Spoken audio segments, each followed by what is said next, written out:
It's time for MacBreak Weekly, episode 172. This week, a Macworld Expo preview. Steve Jobs loses one and wins one. And Apple plans an entry into the TV biz. Or does it? MacBreak Weekly is next. Netcasts you love. From people you trust. This is TWiT. Bandwidth for MacBreak Weekly is provided by CacheFly at CACHEFLY.com.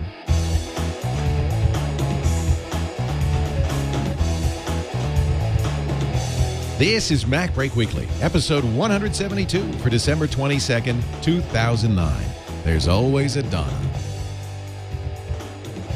MacBreak Weekly is brought to you by the new voice-activated Sync, featuring hands-free calling, music search, and turn-by-turn navigation.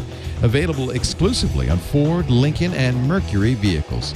For more details, visit syncmyridepodcast.com. And by Audible.com, a leading provider of audiobooks with more than 60,000 downloadable titles across all types of literature, including fiction, nonfiction, and periodicals. For your free book, visit audible.com/MacBreak.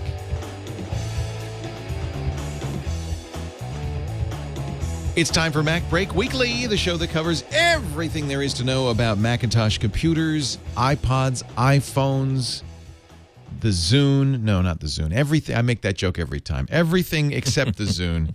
Ladies and gentlemen, the great Ihnatko is here. Let me press the right button. There he is from Snowed-in, Massachusetts. Ho, ho, yes. Ho. No, we're just getting ready to team up the horses. We need to reprovision once again. Good Lord, it must be awful. We're down to peeling down wallpaper for the starch-based glue that's holding it to the walls, but we're a plucky people. Leo will survive. Did you get 2 or 1? We got 1.5. Around here, we got about 16 to 18 inches. Holy cow!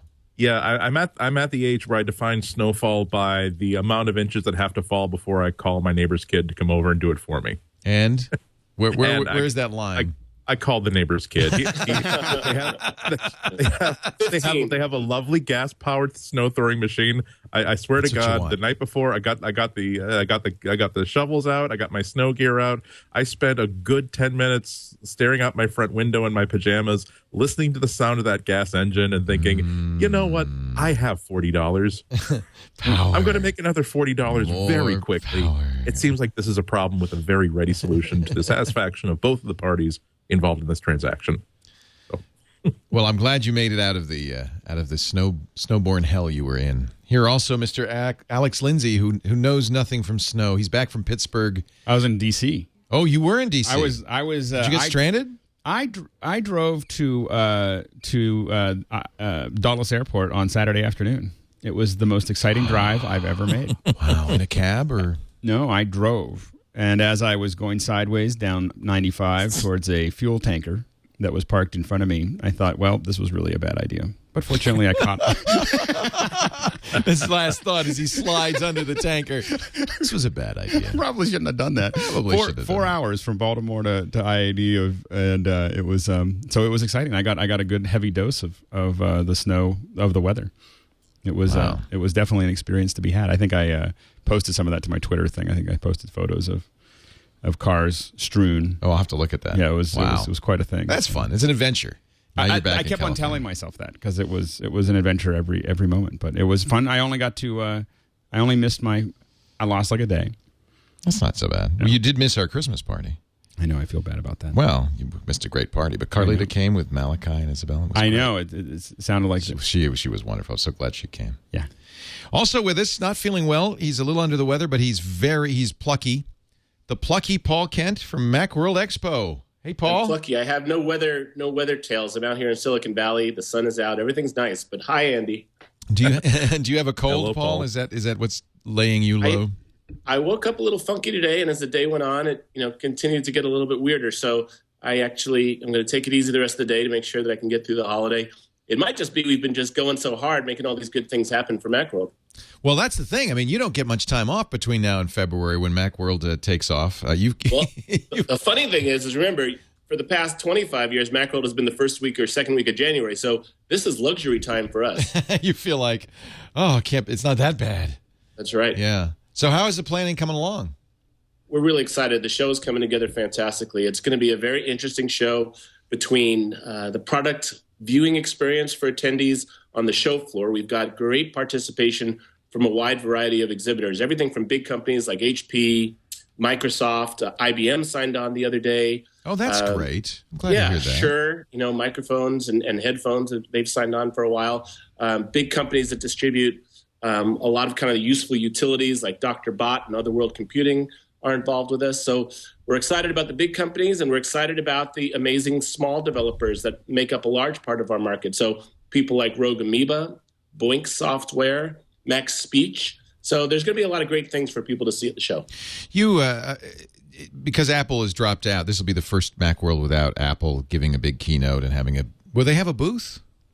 No, they not have even a booth. Wow. No, they have a couple of speakers participating with us, though. So Sal Segoyan, have you had Sal on the show before? We know Sal very well. We love him. Yeah, so Sal will be talking about AppleScript, and we have a couple more that we're working on with Apple as well. So, they kind of have a couple of fingers in the show right this year, and we're person on. I mean, we have a lot to offer people. I mean, the Mac community gets together at Macworld for a lot of different things, to find new products, professional development, social networking. So there's a lot of good things going on at the show. David Pogue will be taking over the traditional Apple keynote. Do you know what he's going to be doing? Well, he entitled his talk Late Night with David Pogue, even though it's at 10 in the morning. Typical David. But I know that he's working on some song things, so the things that he's been famous for, the song parodies. And David kind of approaches these things. He works in his message about what's going on in the marketplace without beating you over the head with it. No, he always makes it fun. Yeah, exactly. So it's a very Macworld-like presentation that you learn a little bit, you laugh a little bit, you learn about what's going on in the tech industry as a whole and the Apple marketplace in particular. And that's what David will do. That's going to be fun. And then I'm taking over Macworld Live from David. Yeah, I think when we talked about this, last year at the show, so the first thing is, you were such a proponent of maintaining that we as a technology community still need a physical meeting place, where you can that was my thought, is that who cares about Apple? We've got to have somewhere to get together. That's what these conferences really have become about in general. Even something as big as CES, it's a social event. It's about getting together more than it is about learning about stuff, although you have a great conference track. We do have a great conference, and I think it's all these things that are put together. The conferences provide a lot of professional development for people, learning for photographers, for Mac power users, for IT professionals. All these types of people have things to do at our conferences. And then there's things on the show floor that people can come to at no charge once they're into the show. There's a lot of podcasts that are going to be going live. Alex, actually everybody who's here today is involved with the show in some way. Andy is going to be not only doing a presentation about a year living without media, but he's also going to be doing... When are you going to do that, Andy? Next month?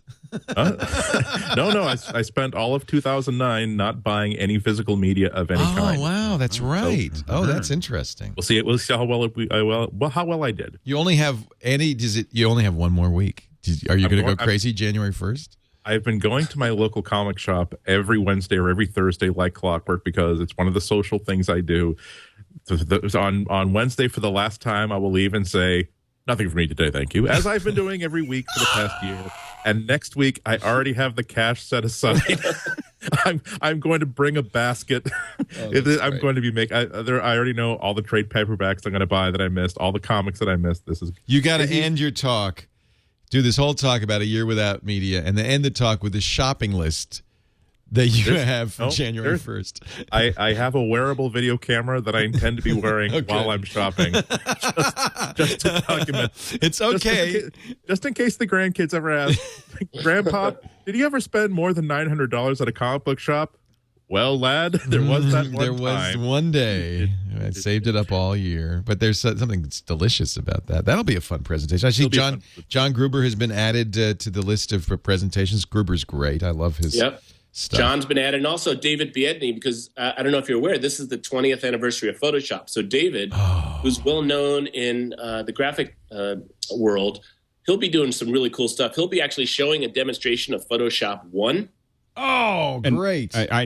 I just want to say for the record that David's actually a good friend of mine, and he taught me Photoshop. So my first Photoshop training was at, I think, Seabolt in 1992 or 1993. And then I went to a Photoshop 3.0 seminar with David Biedny. Cool. He is very entertaining. I mean, I think he hasn't been at Macworld for a few years, and it's really great to have him back. He's just so much fun to watch. So he's definitely one of the pioneers in the world. And, that's kind of indicative of the type of faculty that we have at the show. So we have really interesting feature presentations that are open to everybody. We're really excited about yours. Leo, I mean, I think I got some announcements I can make.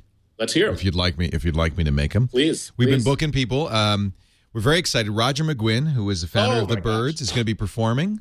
He's going to bring his he invented it's a 12 or 14 string guitar that he plays. It's incredible. He's just a wonderful musician, so he'll be performing for us. We've got a band called Warp 11 that is a Star Trek band with the famous Kiki Stockhammer as the front woman. And believe me, if you've never seen Kiki in pleather, you must attend for that alone. She'll be the house band. We also are very excited. Adam Savage of Mythbusters is going to come and blow something up. I didn't tell you about that, did I, Paul? No, that's Paul's he's gonna blow something up. But it just keeps getting better. Roger McGuinn is a hero. I'm a guitar player, and Roger McGuinn is a hero of mine. So that's amazing. And then, he's a legend. He's Rock and Roll Hall of Fame, right? Well, yes, exactly. And I knew that David's such a musician and always does his great song parodies, and and really, he made Macworld Live a great entertainment show. So I knew that I had to replace that music. So we've got two musical acts, and we're going to have some comedy acts. Unannounced at this point, but we're working on them. And I'm just going to sit back and let them take the reins. It's going to be a fun variety show, and all of them are Mac fanatics, and that's what makes it really fun. So, and this is exactly what I'd hoped for when I asked you to do this. Is like Macworld Live should be a celebration of the Mac market. It should be a celebration of technology. And so, sounds like you've got great people. I can't believe you got Roger McGuinn. Roger jumped at it. That's great. Yeah, he was very excited to do it. He's a great guy. I really like Roger a lot. Yeah, it's great. Yeah, so we're pretty excited that we're going to get to do this. We'll broadcast it, and you're being very kind because usually at a conference, the conference is worried about people not coming to the event, so they say, "No, you can't stream this live." But you've been very generous, Paul. And we will be. For those who can't come to Macworld, you absolutely must come to Macworld. But if you can't make it to San Francisco, February 9th through 13th, we will be streaming Macworld Live. We're not going to stream the whole conference, but we'll stream our portion of it. So as long as we're talking about your session, can we do a little giveaway in the spirit of Christmas here? I'd love to. That sounds great. All right. Well, how about this? The first 100 listeners who go to macworldexpo.com and register for a free exhibits only pass with the code LEO, L-E-O. 100 people, and of those 100 people who come, we're going to pick 10 out of those first 100 and give them a pass to the full conferences. So that's $1,500 worth. And not only that, we're going to save 10 spots right in the front row for these people to come and enjoy Macworld Live with Leo Laporte. That's great. Maybe we'll. Cool? It'd be good, Paul. Maybe we could put, because when I did I went to the Grand Ole Opry, and I'll never forget this in Nashville, and they have seats at the back of the stage, like the old minstrel shows did. They would have seats back of the stage. Maybe we could get those 10 people actually on the stage behind us. You're cool with it. I'm cool with it. I'd love that idea. I like. So we'll give those 10 people some extra special loving.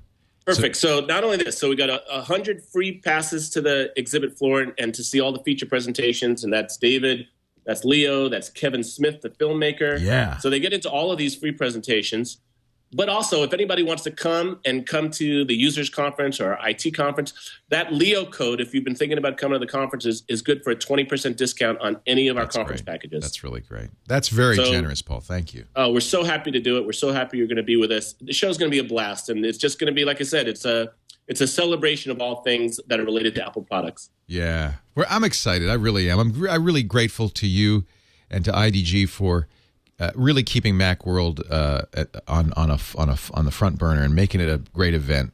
It's got to hurt when Apple's not there, but you know what? It's really not about Apple. It's about us. I think it's just such a great opportunity to change the focus, you know, and to really focus on the users and focus on, you know, a lot of things. I'm really excited about going. I'm excited to see how it shifts. The timing is good because, to be honest, Apple's kind of annoyed a few of us like this year, and this might be a good time to say, to stand up as an Apple user and say, you know, we are the Mac community, and it's not Apple, it's community, it's our community, right? And this might be a very good time to do that. You know, in fact, in some ways, I think Apple abandoning Macworld is a way of turning its back on its community. That I know you won't say that, Paul, so I'm not putting words in your mouth. What I think is, just to be fair to Apple, and this is what I do, you know, is that, you know, they've abandoned all the conferences. I mean, it's not like they're picking anything out. I was really curious to see if they might show up at CES, but no, they're not. No, not CES, NEB. They don't want to do any of these. Yeah.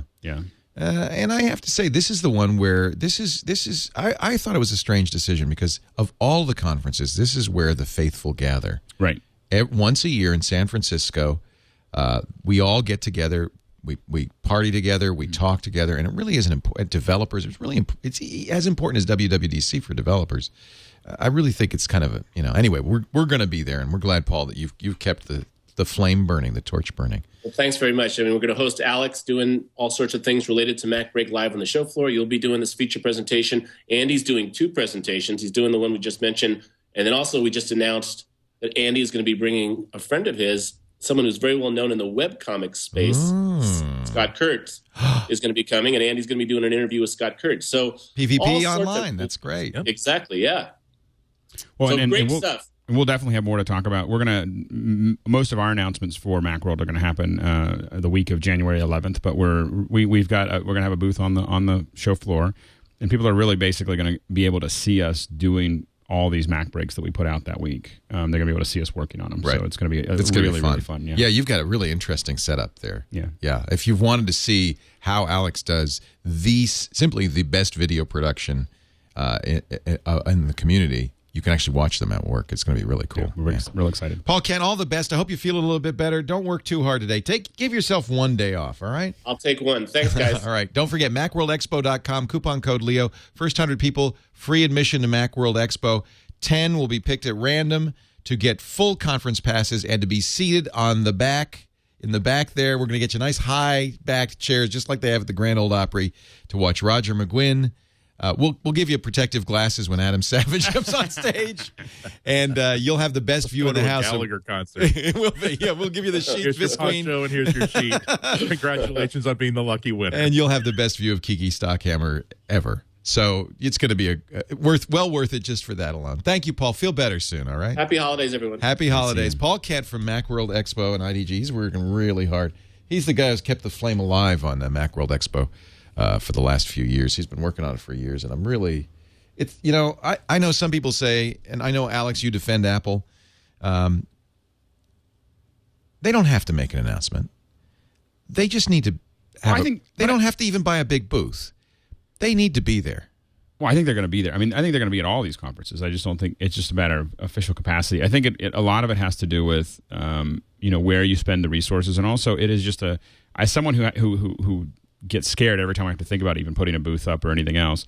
It is just such a huge throw a party then. Organization. Throw a party. I'd love to see Apple throw a party. Apple should throw a party. That's something that would be great. That's not a big, that's not a big deal. Famous last words. Hey, how much money have you Scott Bourne alone has given Apple enough money to throw a massive party this year. Scott is not with us. His DSL crashed. Isn't that ironic? But we do have Andy Ihnatko and Alex Lindsay, and we are talking Mac. And all of that great stuff. We're going to get back to the Mac in just a bit with the news of the week. There is news, right? There is news. There's some news. There's some news. There's definitely some news. Definitely news. Definitely news. Time for Wapner. Actually, time for Ford Sync. I just want to mention that we are going to CES, and we are bringing Fords with us. They're loaning us a Flex, which is the coolest Ford. Well, actually, I can't say the coolest. It's one of the coolest. You have the coolest Ford. I think I have the coolest Ford. I have definitely the coolest Ford. You've driven it, right? I haven't driven it yet. You want to take a ride while I do the ad? Yeah. It's right out there. It's tempting, isn't it? Yes. The Flex is I don't know what you call it. It's kind of a big car. Mm-hmm. It has seats like 8 or 9, but it has a lot of luggage. What we're going to do is we're going to load it up with all our gear and drive it down. Right. It has the Ford Sync in it, of course. It has a great stereo system, leather seats. It's got a cooler/heater unit in the middle of the back. I mean, I don't know what it's for. It's for the Octomom. It's the Octomom car. It's for like a big family. For you, it's going to be the gear. But it's the gear. It's perfect for us. Oh, and I have a Mustang. But the point is, if you're getting a Ford or a Lincoln or a Mercury vehicle, you got to check out Ford Sync. In fact, just go to the Ford dealer and say, I want to test drive Sync. I bet by now there are people all over the country test driving, not the car, the Sync. Some big announcements from Ford at CES, and some of them have leaked out on Engadget. I don't know if you've seen them, but they really want to make this a platform. And I don't have any special information, so I don't know if the Engadget stories are right or what. But I do know that Ford is really committed to the idea. I think they're the most forward-looking car company ever now. And I think they need to be, because they realize that the American auto industry needs to have something to hold on to. And for too long, we've let the Japanese automakers and the German automakers kind of take the technology lead. Ford is absolutely killing it. Yeah. I mean, they're killing it. I've played with every hands-free music system in every car. This is the one you want. And when you see what they're planning to do with it, it is very, very exciting. They get it. That's the point. They really get it. They're listening to their users. They're listening to us geeks. I think it's always a challenge when you're putting in a consumer product like a car, a computer. And so you want to give people like us real capabilities, but you don't want to make it too complicated, especially since people are driving. They have managed to really do it right. It's completely voice controlled, so you never take your eyes off the road or your hands off the wheels. Very important for safety. But it's got features any geek's going to adore. You could plug in a USB hard drive into the thing. It reads and indexes all the MP3s, and then you can call for any song by name. You have full access to your playlist, to your songs, without touching, with just by voice. You can get vehicle information reports sent on a regular basis. You get a special website, syncmyride.com, where all that information lives, and it's getting better all the time. Updates, by the way, every Sync has a USB port. You take a USB key, you go to syncmyride.com, you get the updates, you plug it in, and installs it into the car. So I'm not making any promises, but these advances that Ford's making, you're going to see them, and you're going to start seeing them soon. syncmyridepodcast.com if you want to know more, or just go to your Ford, Lincoln, or Mercury vehicle dealer and say, I want to test drive Ford Sync. And keep your eye peeled for the announcements. We're going to have... we're very fortunate, I think because of our relationship with Ford, but the Ford CEO is giving a major keynote at CES. We're getting him right before the keynote. We're going to have an interview with him. So we're going to get the scoop on that. And then later, I think Friday, we're going to talk to the guy responsible for Sync for Ford USA. Yeah, that's awesome. So we're going to talk to the engineer. They said product. I said, no. I don't want any marketing guys.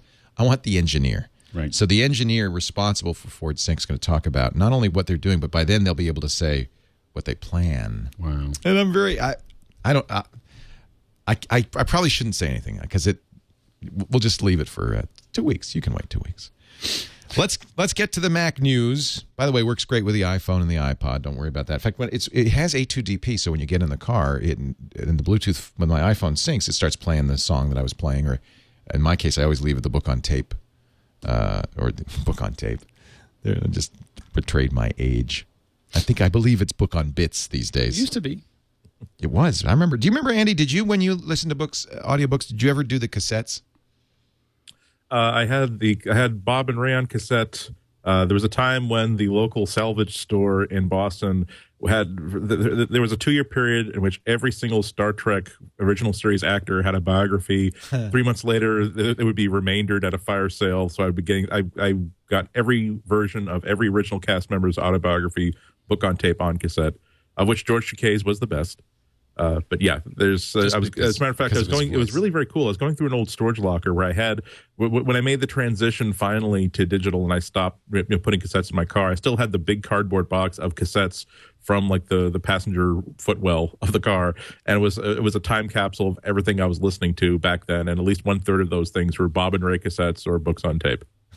I would get, I started with a company called Books on Tape.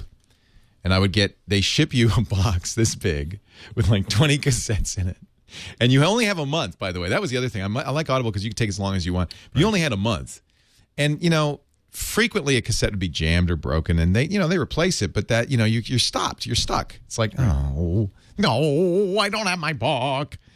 And it's so funny. And then it was a prepaid thing. So you'd listen through the cassette. I can remember vividly the cassette sitting on my passenger seat. You go to the next cassette, the next cassette.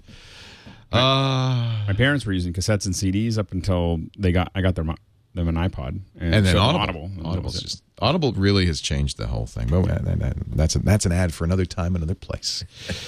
Let's get to the news. We put the news up on Delicious. If you go to delicious.com/twit/MBW ideas, or you can even go to mbwideas.com, thanks to Merlin Mann. And people can help us with these. You always should feel free to. Please, just tag it MBW Ideas, and we love to get that. Sad news: Steve Jobs is not the person of the year. Ben Bernanke. Really? Who's that? I don't even know who that is. What is this? Who's Ben Bernanke? What did he invent? What did he invent? What band is he with? What? Yeah. Did he bring us the personal computer? Did he bring us the iPhone and the iPod? What did Ben Bernanke do for me lately? On behalf of all the hosts here at MacBreak Weekly, both present and not here, I want to extend our sympathies collectively to Steve Jobs, who I'm sure is inconsolable. He must be crying. I mean, crying. And so close to the holidays, too. I mean, he's just balling into his apple juice. You know that. You know that. You know that. Got it right. Into his organic vegan apple juice. I wonder if the Federal Reserve uses Macs or PCs. They don't use computers. Are you kidding? They use quill pens and scroll books. That's the problem. That was the problem. If they'd only been using a Mac, we wouldn't have this financial problem. According to our accounts, this nation is $18 trillion in debt. Anyway, Ben Bernanke, well done. Time Magazine Person of the Year. I don't think Steve had a shot at it. I think it was just they threw him in. Yeah, it was kind of a slow year for Steve. Well, I think they just threw his name out there because they wanted him to show up for the big televised award ceremony. You know, it happens all the time. Yeah, they just wanted that picture of his face falling. Right. You know, oh, I love watching that. That's the best part. They put all 5 people on the screen. And the winner is the Oscar goes to who's gonna cry? Who's gonna cry? And it's just these guys. These are professional actors, so they're very rarely slip, but every once in a while, you get the little vibrating right eye. Yeah, the quiver. you can't top Lauren Bacall's reaction when Juliette Binoche beat her for Best Supporting Actress. What did she do? That was about 8 or 9 years ago, and it was everybody knew that. Okay. She's a screen legend. This is probably the last time she will ever be in a movie, period, let alone one in which she could be nominated for an Oscar. Everyone else was wearing basically street clothes because they knew that they were not going up to that stage to be nominated. And Juliette Binoche was very, very surprised. But Lauren Bacall, you could lip read her saying, "What the?" I'm not joking. It's the most undignified. But you know, you catch yourself, it was. I'm totally sympathetic. It's like, right. I agree. That's got to kill. Juliette. Then where is Juliette Binoche now? She's in some movie. In the pantheon of stars. Lauren Bacall, you know how to whistle, don't you? You just put your lips together and blow. You slept with way more interesting men, and that's what should win you the Best Supporting Actress award. Who did you sleep with? If you're like 2 degrees of separation from Sinatra, they should just mail it to you. Oh, it's a world gone mad. Oh, it's a world gone mad. Story number 1: Tapulous. They're doing okay on the App Store. They claim now they're the guys who they did the Dance Dance Revolution tap defense. It was free, right? But apparently they're selling something because Tap Tap Revenge. The makers claim $1 million a month in sales. $1 million a month. They say their games have been. They have 20 employees. That's a good return on your investment. That's all I'm saying. I hope they're getting stock options. They have 20 million installed applications. You know, this is where you say, yeah, okay, Android, yeah, you're open, but can I make $1 million a month in the Android store? Yeah, that's exactly correct. That's why every time I talk to developers about the differences between developing versus Android versus iPhone, it's always the exact same 2 lines. I can't stand the fact that I have to cede so much control over my work to a faceless and sometimes indifferent organization, but I know that I could possibly make lots and lots of this could be the thing that makes me so much money that I just don't have to that I can retire. Live the dream for at least a good 6 or 7 months. That's where the gold rush is. Yeah, but we Android using. Go ahead. Got to point out there are how many hundreds of thousands of applications, and most of them probably make nothing. Well, it's like, and to some people would argue that it's kind of like, well, someone won the lottery, and you can win the lottery, but it's better chances than winning the lottery. Absolutely. No, I'm saying that for a lot of developers, I mean, your chances are very low that you would get that. But at the same time, I will say that they've managed it very well. That's if they've managed their marketing well, they've managed their applications well, they've done the things that they needed to do to move it forward. What's the best Tapulous game I'm looking at? There's Tap Tap Revenge Classic, which is 99 cents. Tap Tap Revenge, which is free. Tap Tap Revenge 3, which is 99 cents. I mean, to make $1 million a month on a 99-cent application, well, you do the math. Well, it changes the way you think about applications. They do have Tap Tap. Oh, see, this is where they make money. Like if you want Tap Tap Coldplay. Yeah, see, that's they license catalogs from $5. bands. 9 Inch Nails, $5. Metallica, $5. Lady Gaga, $5. That must be where they're making their. Although you've got to figure they're paying Metallica some money. Yeah, but still. But this is smart. They give away. This is that freemium model that works so really well. You give away a free version, get people hooked, and then say, "Now you want the Metallica? $5." And it works. And $5 is really, I mean, for a game to kids who are used to paying $60, or their parents who are used to paying $60, $5. Well, Yeah. And how much fun are you going to get out of that $5? Well, it's also a good example of the sort of game that can be very, very successful on the iPhone, where they start off they put all their effort into creating a framework so that they could then punch out new versions of it very, very easily and very, very quickly, so that they're always getting churn into the new releases categories. Also, it's the sort of app where it can be recommended very quickly and very easily. Thirdly, it taps into people's existing fan bases. Every time it seems like every time you hit upon a success story for the iPhone, it always is tied to, and then it got mentioned on Boing Boing, it got mentioned on Daring Fireball, and that wasn't when I started making $10,000 a week, but that was what started the ball rolling. So the 2 months later, I hit this top 10, and after I hit the top 10, that's when I bought the boat. Well, and this is always a mixture of, you have to have the right PR that's going to get you out in front of that core audience.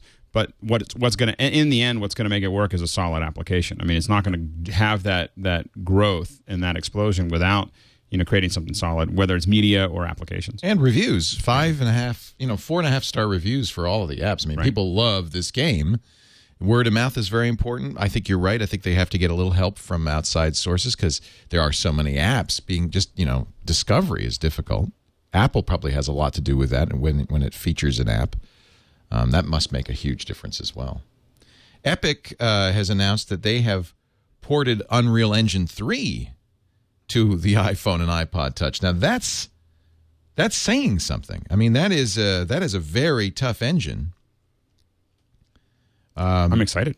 I mean, there's a lot. There's been a lot of 3D stuff, that we just see the glimpse of. It's a much more complicated style of programming. So it's not something that we're seeing every application doing, but when that is being incorporated into it, I mean, there's a lot of CPU power in these. I guess so. I guess that A8 is pretty powerful. But even more important, it has it has really good GPU capabilities, right? I mean, right, to be able to do that. I mean, I'm looking at this demo that they have. There's a video, and it really is pretty spectacular. I mean, they only show a few seconds, so maybe it crashes after 30 seconds. The thing to remember is this is like, I don't remember what, I think we talked about this, like a 450 megahertz or 500 megahertz processor. Yeah, you're right. We were doing real-time games like that with Marathon with 70 megahertz or whatever. So I think that it's definitely possible for it to run on these, and you keep on recycling all these things. That low resolution that we kind of gave up for the real time we have now works great on the phone. Uses OpenGL, ES2, so that means third generation iPod Touch or third generation iPhone 3GS. And they say another mobile platform could be shown at next month's CES. I'm going to think Droid because that is also a Cortex A8, so it has the same system on a chip. I don't know. I presume OpenGL is available on that. So that's pretty impressive. Yeah, that's pretty amazing. I hope it works out when they try to build. I hope it's more for companies that want to build brand new first-person games for the iPhone, as opposed to people who are trying to port games that were developed for a two-fisted controller with a million things on it. That's the big problem, isn't it? The controlling it. And I'm looking at this video, and it's a little. I've been trying to play, Call of Duty. There's a Call of Duty Zombies level that they've ported to the iPhone, and the controls. It's not ideal. Yeah, I find that the simpler games are just more fun to play. I much prefer to play them. Things like Pocket God are much more fun. Really, I just don't want to say the word of the new one that you got me hooked on. Really? You're still hooked on that? I am too. I can't stop. Geo-Defense. But it's nice to have Geo-Defense because you don't play it all the time, right? You just pull it out when you've got a time Stand in line. Yeah. Stand in line. It's nice to have that because it has so many levels. Yeah. I'm almost done with the medium. Now I'm going to hard. I'm all done all the way through medium. I can't win a hard one. It's tough. I'm stuck. Like, I'm so close. I'm on the last one on medium. On all of them, I'm just about to win, and then on level 30. And Andy's going, "What the hell are you guys?" No. I finally downloaded Orbital a few weeks ago. Oh, that sounds good. It is the perfect 2 minute slam. But it turns out that every single game that I don't like on the iPhone turns out to be one where they overcomplicate the controls.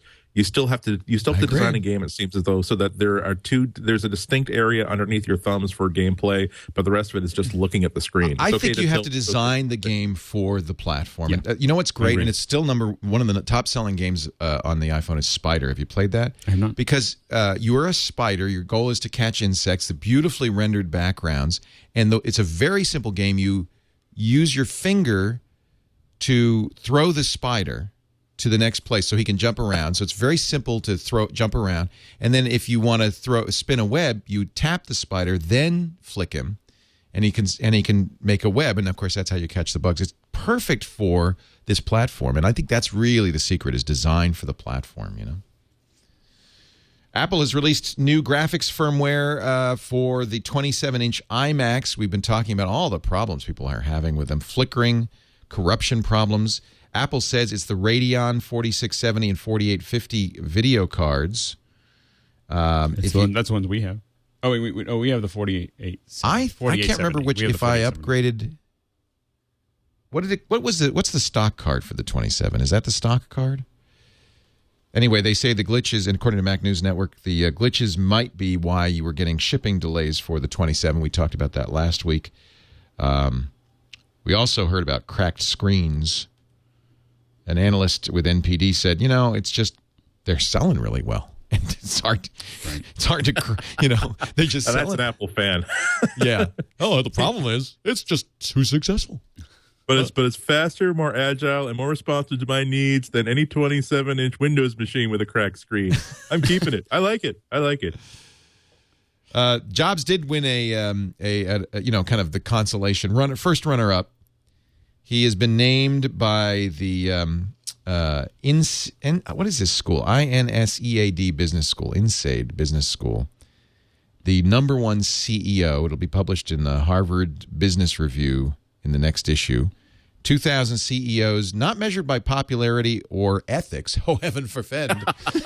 No. Nothing silly like ethics. Ethics? What are you talking about? It's a CEO competition, after all. But simply by their financial importance to a company and its shareholders. Well, of course, Steve Jobs is number one on that list like that. Yeah. Well, and that's I would argue that their importance to the company and the shareholders as a single person I would actually say that if they're really, really important to their shareholders and their company, then I would lower their score because it makes the company less stable. True. Which is what we saw over the last year. True. We think that Apple would be fine, but it puts a lot of fear into the whole system when it is when there's a single point of failure available. Second place, Young Jong Young, who is Samsung's CEO. Third place, Alexei Miller of Gazprom, the Russian gas producer. Cisco's John Chambers is 4. Jeff Bezos of Amazon is number 7. Meg Whitman, former CEO of eBay. I don't think she's still the CEO, is she? She's running for governor now. She's number 8. But she's still very important, evidently, even if she's not CEO. Well, I'd argue she's probably the one who... she's the one who made the stupid purchase of Skype for $3 billion without getting the key technology that makes Skype possible. I wouldn't argue that makes her very valuable, but okay. And Google's Eric Schmidt. I guess they don't. They don't rank stupid acquisitions in here. They don't put that in there. That's not part of the calculation. And Google's Eric Schmidt, number 9. I think because of Larry and Sergey being so involved in Google, you can't say Schmidt is as key as, certainly Google is as important as Apple in the tech community. SciStar shutting down. That's it. It's over. The drama is over. Well, maybe not. Or maybe not. This is so confusing. On Friday, SciStar said it was shutting down. Rudy Pedraza, who's the president, said the shutdown would take place immediately. All 8 employees would be fired. The website down. This was not, by the way, a required. Well, I guess it was. There's a permanent injunction on banning Mac clones. I guess there's really not much else you could do except start. It tried to sell the Rebel EFI, remember? Then another attorney representing SciStar says, nope, company's going to resume. We take it back. We're going to resume business on Saturday. So the first report came out Friday. Then on Saturday, K.A.D. Kamara, who is one of the attorneys, said that Rudy was misquoted. The Mac clone producer is taking a break. That's never good news in like a relationship with a girlfriend. They never want to take a break.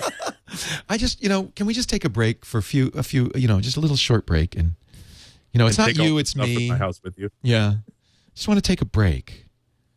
Is the SciStar up? PSYSTAR.com. I thought that Are you looking it up?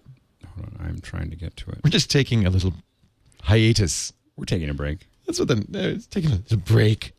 Because we know that we're going to come back and be able to make something even better. We know. Maybe we could clone the Amiga.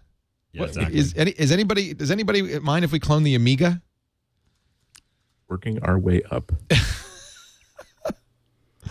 No, they're still down. Well, now they're slow. It's probably our fault. Yeah, we brought them down. Everybody go check SciStar. That has to be a tie for the worst, most thoughtless holiday gift ever. If both online stores are still open, do you buy someone a SciStar clone or do you buy someone a Juju tablet? Yeah, there you go. Guess what? I have the money to spend on a really awesome present for you. I just wanted to make sure that it was a present you would never actually receive or like in any way. Thanks for backing into my car on Thanksgiving. And you might get sued, and you might get a cease and desist based on the gift. Yeah. I don't know if this is germane to Macintosh users. I guess it is, but it's kind of a shocker. Today, this just happened this morning, a half an hour ago, Microsoft lost its appeal. The U.S. Court of Appeals has upheld a verdict that claims that the XML code in Word 2003 and 2007 violates patents by a Toronto company, I4I. And as of January 11th, Microsoft can no longer sell Word. And you as of January 11th? As of January 11th, there was a temporary stay during the appeal. The appeal was rejected. Wow. It's not quite as dramatic as that from what I was reading. There are 2 specific editions the 2003 and 2007 editions are dead, are affected by this. They have to make sure they remove it from the future edition. You could the smoking gun phrase though in Microsoft's statement is you can tell that they're throwing in the towel because they're saying there was certain insignificant, barely used features in Microsoft Word that are under discretion. We had already made plans to remove these features which are underused and which nobody uses anyway. As opposed to, we feel as though the unique intellectual property is delivering value and promise to every one of our users. We're going to, on behalf of our users, we're going to defend this. No, we're done. Thank you. Well, they are. Maybe it is insignificant, but they are. They do say they may go to the Supreme Court and either ask for an en banc rehearing in the Court of Appeals, or a writ of I love these terms, certiorari. In other words, a judicial review from the Supreme Court. So they may try to fight this, but January 11th, they will have to, I don't care if it's an insignificant little feature. You have to remanufacture. Yeah, that's a big deal. Well, and you have all these boxes that have already been made. Like, what do you do with everything that's already in the chain? I mean, that's millions and millions and millions of copies that are just that are sitting at Best Buy. Well, does the injunction affect sales to distributors or sales from distributors to users? Well, are they going to be allowed to simply move existing inventory through the pipeline, or does that mean that the black suited ninjas are going to drop into every Best Buy and every Circuit City? Excuse me, they already took care of Circuit City. It's hard to tell. Every state the ninjas have already been there, Andy. You don't have to. You no longer have to take care of Circuit City. Also known as bankruptcy court. I don't know. I'm not a lawyer. The judge, Leonard Davis, in the world famous U.S. District Court of Eastern Texas, says it's an injunction banning the sales of Word 2003, 2007, and similar products. I would imagine one of the things Microsoft would ask the court is, okay, can we force an can we leave the packages on sale but have an immediate update that pulls that part out, right, or something like that? I mean, that's what I'd want. Also, the original injunction dates back to August, so it's possible that they got to stay. Microsoft was already, but it's possible that they've been working on this. Yeah. So if it's impossible to those of you who have kids who are asking for a copy of Word 2007 for Christmas, if they weren't able to ship, then there's your answer. Oh. I think that's just it has nothing to do with the Mac. Well, maybe it does. Does it have to do? Does Mac Office? Doesn't say Mac Office is implicated here. I don't think Mac Office does that docx format, does it? So we don't have to pull our Mac versions. Does anybody use Office? Do you use Office? No. I switched over. I like Pages a lot. Actually, I switched over 2 years ago to iWork.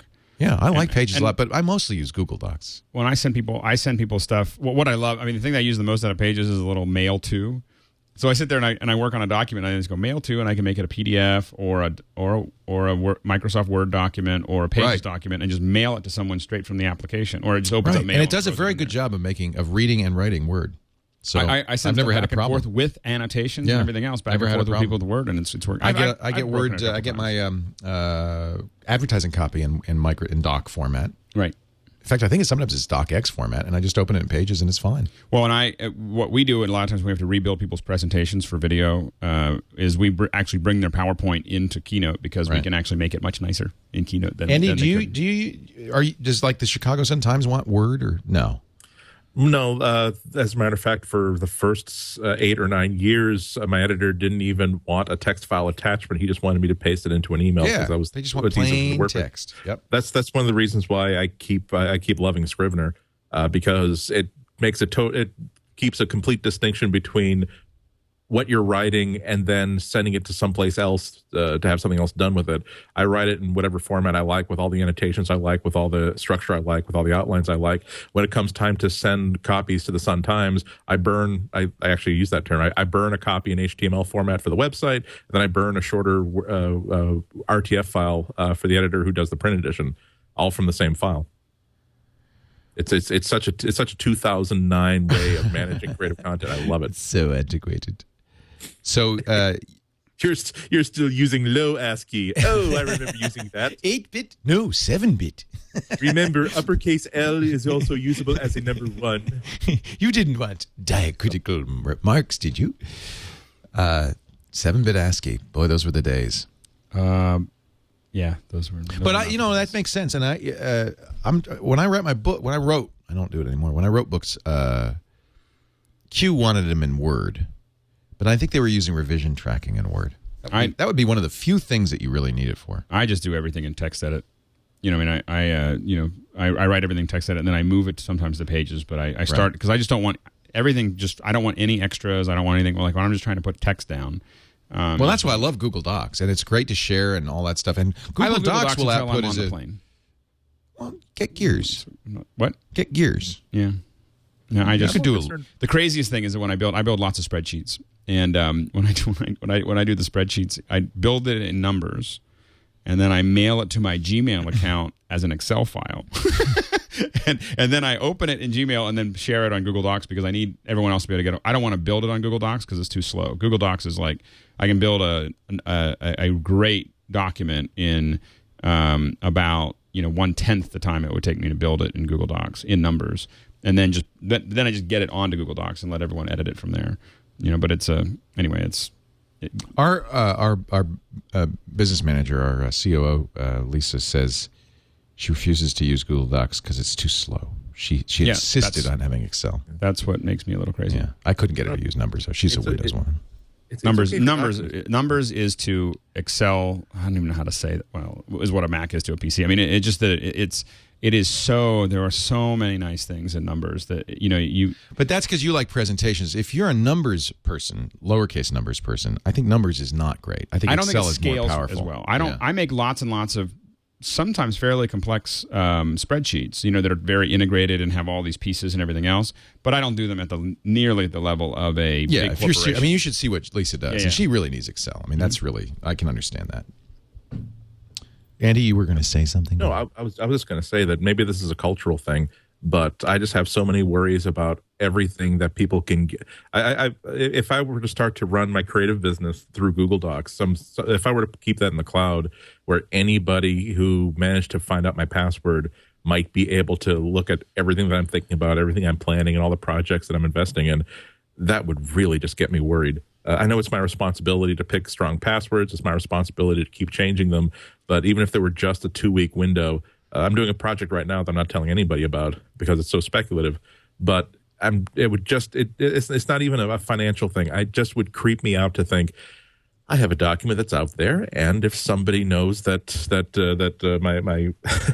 my password is U.S. space and Rocket Center, he said simply comically reading the name off a coffee cup that was nearby. That is not a password. It's funny because if I read my coffee cup, it would say Joliet Prison. So there's a difference between you and me. Yeah. Yeah, well, it's tough because I'm working with somebody, and probably the next couple of weeks is going to be the point where we're going to have to use some sort of collaborative software, and I'm actually sort of inclined towards using one of 8 different cloud services that are not Google, because try Zoho. I love Zoho. We use Zoho for a lot of our show stuff. Yeah. It works with Google. If people are Googleized, you can share Zoho Docs with Google. It's just the creature comforts of Zoho are a lot better than Google Docs. Yeah. I mean, none of them are Word. Mm-hmm. That's a pro and a con.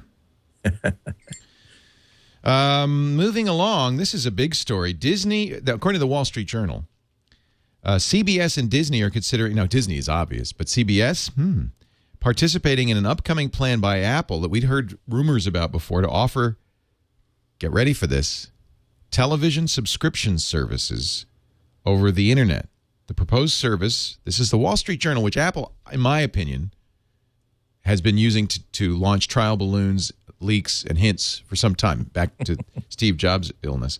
The proposed service by the maker of iPhones and iPod music players could, in at least some scenarios, offer access to some TV shows from a selection of some major U.S. television networks for some monthly fee, according to people familiar with the discussions. Now that's different from right now.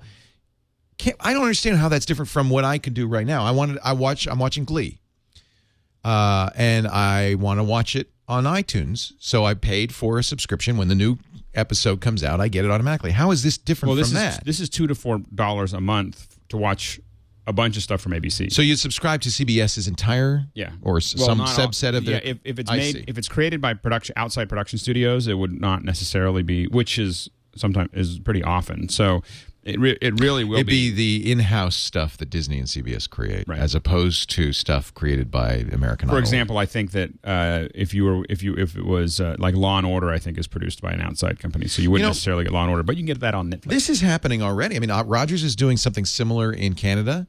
BBC does something similar for free in Great Britain, and here in the States, if you're a Comcast subscriber, if you have both Comcast cable and Comcast internet, they now put almost. I mean, I can watch I Dream of Jeannie, everything from I Dream of Jeannie to the latest Glee for free on the internet. Now it's not a download; it's streaming. Right. So would this be streaming? Would this be a download? This might also tie back to the streaming technology that Apple just bought. What did they buy? Well, they bought the company. We talked about it a couple weeks ago. Lala. Yeah. Oh, Lala. Oh, I guess is Lala streaming? Is Lala streaming? We talked about it on the show, but is Lala streaming? It's music, though. Is it? I mean, is that a streaming technology that they have now got access to that would help them with video? It might be. It might be connected. I don't know, it just seems like such a far off business model that could really, really work. When I hear about a subscription plan like this, I like the idea until I look at it further and then find out that, and we're all dealing with rumors right now, and find out that it's, well, one network, some of its programming, not all of its programming, and I'm not going to spend $15 a month to get reruns of According to Jim. I would want to get I would want to get all of CBS's late programming, Letterman and Ferguson. I would want The Big Bang Theory. I would want maybe 2 other shows, and if I can't get all of them, I would just have no interest whatsoever in that package. Well, but I mean, if you found that 80% of those shows were available, or 50% of those shows were available, and you were now saving the $1.99 that you would have otherwise paid. I mean, when I didn't have cable at all, because there was a couple 5 years I didn't have cable. I just had a budget in my head, which was my cable, my cable bill that didn't exist, the $60 or $80 a month that I was going to spend on cable, and I just spent that on iTunes. I just buy buy whatever I wanted to buy until I hit about $60, and usually I came in about that.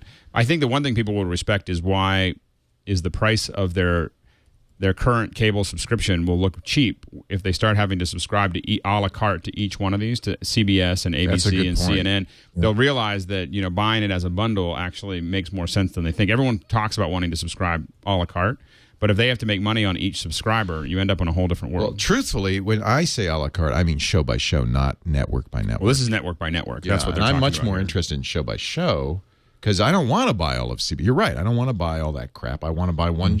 How many shows? Now, maybe I don't know. I mean, I usually don't watch more than 1, maybe 2 shows a season that I think, like Glee, I think that I want to see every episode. That's cheaper to subscribe to that, to buy that from iTunes, even at $40 for the whole season, than it is to get a cable subscription. Maybe not. Yeah, I don't. Maybe not when it adds up. Yeah, but I mean, Netflix has done such a thorough job of replacing so much of my viewing that there's so many shows that I'm now just watching, not even via DVD, but actually just via Netflix streaming now.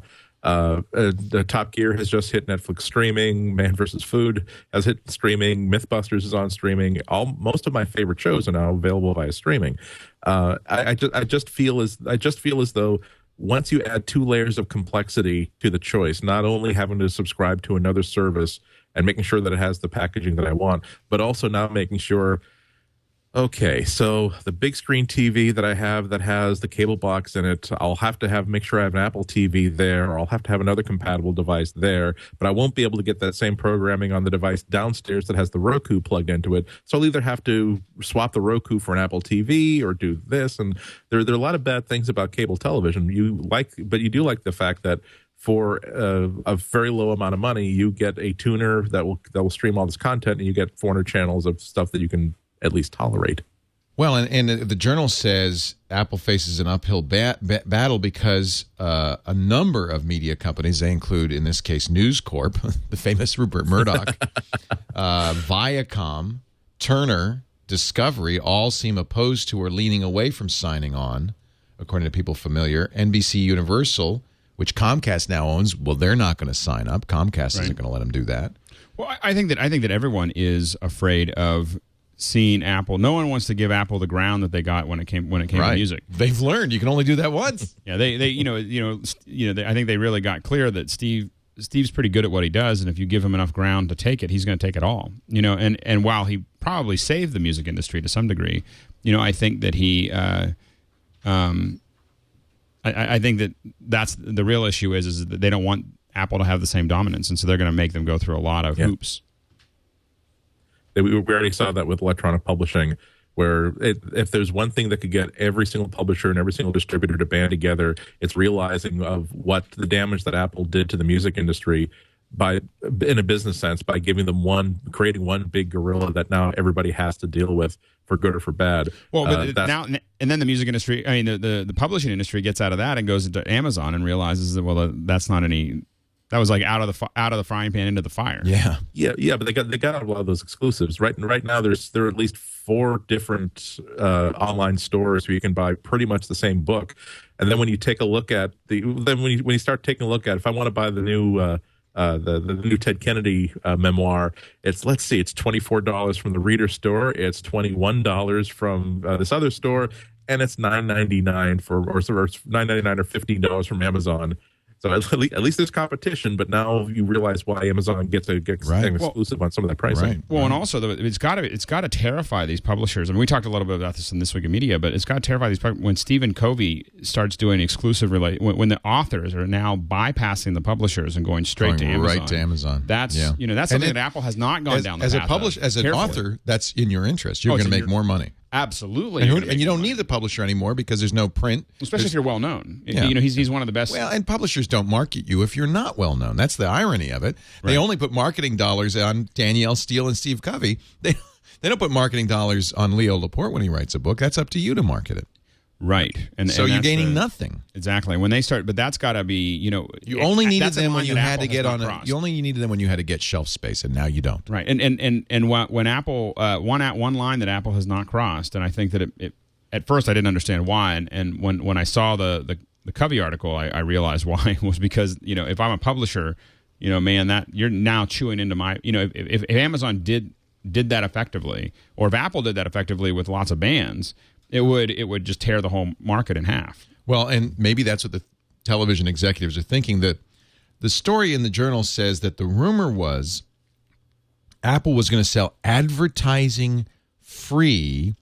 They were going to call it the best of television for $30 a month. And the Journal points out that U.S. broadcast and cable networks sold $43.4 billion in ads last year. So you've got to replace at $30 a shot.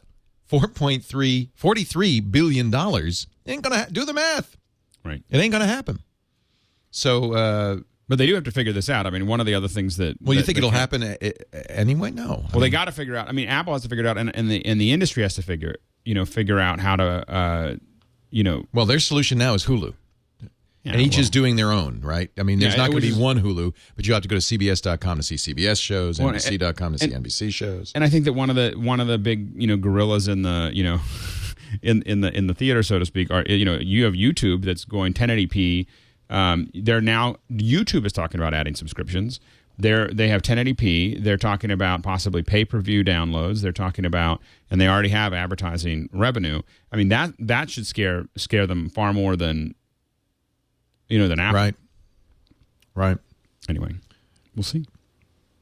We're clearly in a situation where things are changing. Somebody sent me this link to the Houston Chronicle. Laredo, Texas, which is a city of 230,000 people, no longer has a bookstore. I'm not surprised. The first big city to lose its last bookstore. That you have to drive 150 miles to get to the next bookstore. B. Dalton closes January 16th. B. Dalton was not really. It's not. I mean, that's not even a bookstore. It is so down the middle. That's a coffee table bookstore. However, I mean, that's it. Now it'll be the largest city in the nation. 230,000 people without a bookstore. Oh no, they got Amazon. They got BarnesandNoble.com. I guess so. I mean, every time I'm sort of going through the same thing I went through a number of years ago when Barnes and Noble started making its really big push of putting superstores in every community, and people were moaning about independent bookstores folding up their tents and going away. I mean, I would be very, very, very, very, very shocked, hurt, and disappointed, and confused, and be worried if the Brookline Booksmith and Coolidge Corner ever went under, because it is absolutely everything that you want in a bookstore. But in my community, that's not my hometown. In my community, every single bookstore was just such trash. It was a very limited selection. They regarded the bookstore as their own individual club, that if you were a fan of Danielle Steele, they were all over you. If you asked for anything they've never heard of, like, I don't know, Charles Dickens, you got this glassy-eyed look and absolutely no offer of help. I'm not saying that I was pleased that they went under, but I'm saying that they were not in a position where they could make money anytime in the future. And when you get a huge bookstore where, we probably have what you want, and by all means, take it off the shelf, sit over in that comfy chair and read it for 2 hours. We just want you to be happy. Would you like a cookie? Mm-hmm. I cannot complain about a store getting my business because it has what I want and treats me nicely. Just like the music industry, the publishing industry has done its own damage to itself, right? And what they want is they want their industry to remain the same. And I think that's one of the problems. And you see this to some degree with when people talk about Starbucks, when they talk about Walmart, and when they talk about Apple stores, coming in and ruining the VARs, the value added resellers position,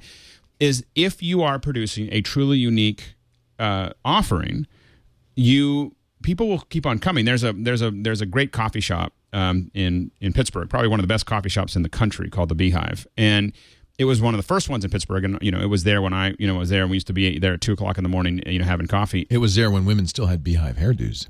I think it opened in like 1991.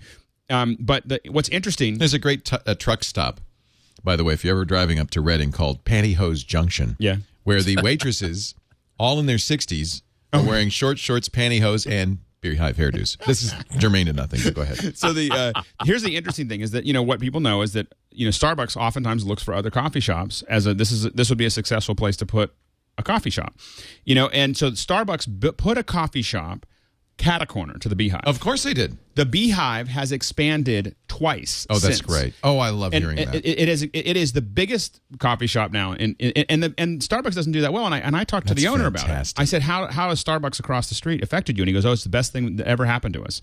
He goes, what happens is that people find Starbucks on their map. They come to Starbucks, but they look across the street and they see the Beehive. What is it that attracts them? Is it the atmosphere? Well, it is an artsy atmosphere. It is a warm, artsy, truly original, great place to hang out.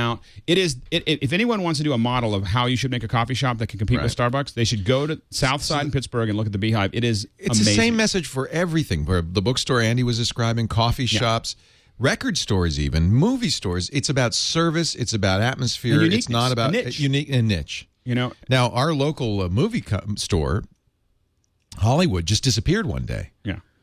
And with it, their game store. I don't remember what it was called, EB Games or something. No, it wasn't that. GameStop. In fact, if you had a checked-out movie or game, you got to keep it because they're gone. They were gone overnight. They disappeared. Right. And I have to think that's happening, too, all over the country. Who needs a movie store? Who needs a bookstore? And there's some bookstores. Like you cannot get a coffee shop by mail. So they're safe in that regard. Right, but they have Starbucks, to compete with.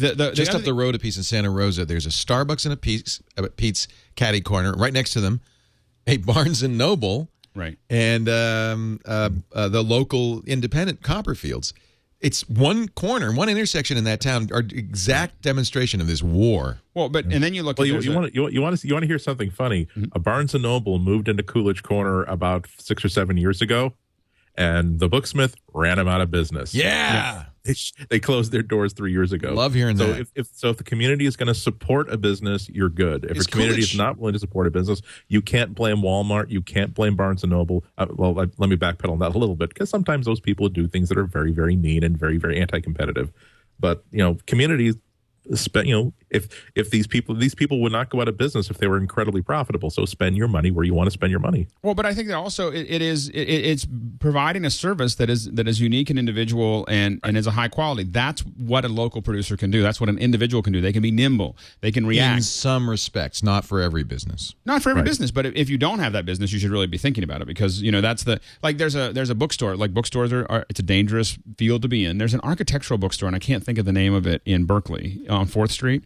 And it's the best architectural bookstore, and I go there. That's to buy a good idea. Although Stacy's, which was the programmers bookstore in San Francisco, but it was everything. It had this bookstore is architectural. Like, it is just architectural and art, and graphic design and stuff like that. That's all they do. And it's it is. And I go there to buy architectural books. And when I go there, when I buy the book from them when I do it. I'm not going to buy it on Amazon or whatever, because I don't want them to go away, because I don't know where I'd find these books otherwise, and so and I don't have the same feeling. There's a great book called The Case for Working with Your Hands. You could buy that at Amazon.com, by the way. No, actually, it's called Shop Class as Soulcraft, an inquiry into the value of work. And one of the things that he says in this book is, if you're thinking about being a programmer versus a carpenter, just keep in mind, the programmer job can be outsourced to India. Carpenter job cannot. So maybe we should really all be thinking about which of our jobs are protectable. Well, I think like that, though. I think that the future is with people who are able to be creative, whether that's in a creative service or being, and I don't mean being creative like being in the creative industry, but being creative about what you're doing. That's what's going to make a difference. Otherwise, you're competing with people all around the world, or you're competing with machines. Right. You know. And you know what can't be exported? Well, maybe it can. Is service. It seems to me. Yeah, but there's also sometimes the nature of how people transact, consumer transaction just changes. I mean, a good example was I wanted to buy a new watch, and I knew exactly this. After doing a lot of research online, I found exactly the one I wanted, and it wasn't, to me, it's this kind of cool, like mundane Swiss railway watch. And I wanted to buy it locally, but there was no store that had exactly the one that I wanted, and I really did have to go to Amazon to get it. I think one of the things that's being bred out of the consumer experience is the idea of, well, it's not exactly what I want, but I need a watch, so I should get it right here and right now. Now people have an expectation that exactly the sort of thing that they're looking for is available somewhere in the world, and they can get it with free shipping for 2-day delivery. And that's what's driving. It's people like service, people like supporting local businesses, but in the end, they want the wristwatch that they wanted to get. Well, and the irony is that this Matt Crawford book, Shop Class as Soulcraft, is available on the Kindle and as an audiobook, so you can download. You don't need to go to the bookstore. See, that's exactly right. I love the fact that individual creators now have the ability to build their own audiences and profit directly therefrom. I still have a really great relationship with Wiley, the publisher of my tech books and other companies that I'm working with. But I like the idea that if there is an idea that I don't think is easy to sell to a publisher, I'm perfectly free to create an EPUB version of it, either go through a storefront that will take only 11% of the transaction, or create it as an iPhone app and get access to better marketing for a 30% cut. This is the book, Shop Class as Soulcraft, an inquiry into the value of work, Matthew B. Crawford, and it's on Audible. It's also on Kindle. It's also. I absolutely agree with that, though. I wish that high schools would treat the VOTEC courses and promote them as just as viable a way to make as if they need to be explained that it's okay to be a plumber, it's okay to be a carpenter. It's more than okay. It might be the last jobs in the U.S. Right, exactly, and yet they're being denigrated and shuttled off into, well, that boy's not too bright, we'll teach him how to fix toilets, and that'll be, it's not a challenging goal and he'll never go anywhere with it. Yeah, but he'll make, as an apprentice, he'll make a lot of money, like when he's 19 or 20 after he gets his high school diploma and gets his first cards. By the time he's 30, he'll have 2 trucks and 4 people working for him. Right. He'll do okay. They didn't even tell me that VOTEC was available when I was in high school. I would have taken it. I was like, well, we're glad you didn't. If you had, I don't know if you'd be here today. Cars. Yeah. No, it's true, and there's something very satisfying about doing that. But I'm not a hand. I hate it. I'm a classic knowledge worker. I sit on my butt all day. Yeah. Let's take a break. We're going to come back and get your picks of the week, gentlemen. But before we do that, I want to get my pick of the week. Actually, Andy, you can do one, but I was just thinking maybe we should make this book our pick of the week, since it is in fact on audible.com. I'm already downloading it. That's the beauty, isn't that, of audible.com? It's for people with poor impulse control. It's couldn't be better. Couldn't be better. You want a book, and I always check first to see if it's available in audio, because to me that's the way I absorb. And I figure if you're listening to a podcast, it might be the way you absorb information. And I just tell you, there's a lot of times I'm in the car, I'm at the gym, I'm doing homework or housework that I can't be holding a book, but I love reading. It's one of my favorite things to do. Some of you may say, but I like the physicality of it. I love the book and stuff. And yeah, that may be true, but try an audiobook, because there is another aesthetic going on, and especially well-done audiobooks, that the kind that Audible does, where a great reader brings a book to life in a way that is unique and wonderful. Let me just give you an example. And I haven't listened to this, so I don't know what we're going to get. Max Bloomquist reading from Matthew B. Crawford's Shop Class as Soulcraft. Here's just what it sounds like a little bit. Somehow identified as jobs of the past. But we might pause to consider just how hard-headed these presumptions are, and whether they don't, on the contrary, issue from a peculiar sort of idealism, one that insistently steers young people toward the most ghostly kinds of work. Around 1985, articles began to appear in education journals. So you can listen to this, and it's like somebody talking to you. It's like somebody, the author, in fact, this isn't the author, but that doesn't matter, because it's the author's words, and it's like you're having a conversation with the author, and it's just a different experience. I love it.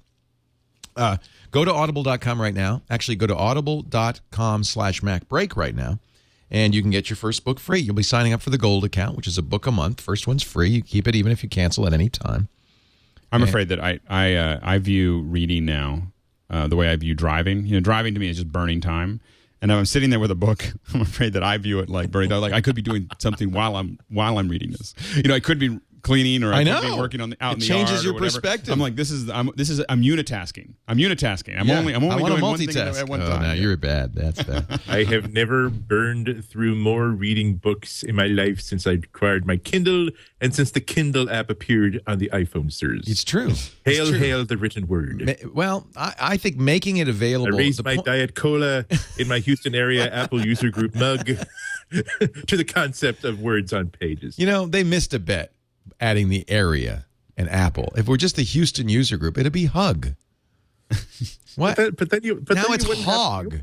You wouldn't have this adorable pig using what appears to be an Apple III computer. Okay. In rainbow Apple colors, too. A rainbow hog. There's a reason why this is next to my desk, sir. That's because powerful name, powerful logo. It makes me happy. I give you your hug mug, and I raise you one Joliet prison mug. Suitable for ringing across the bars to get the jail keep's attention. I don't know how long it would last. Hey! Can you grind some more cinnamon on top of my latte? Excuse me. This is supposed to be a non-fat whip. Jailer, you put caramel in my latte. Anyway, Shop class as Soulcraft.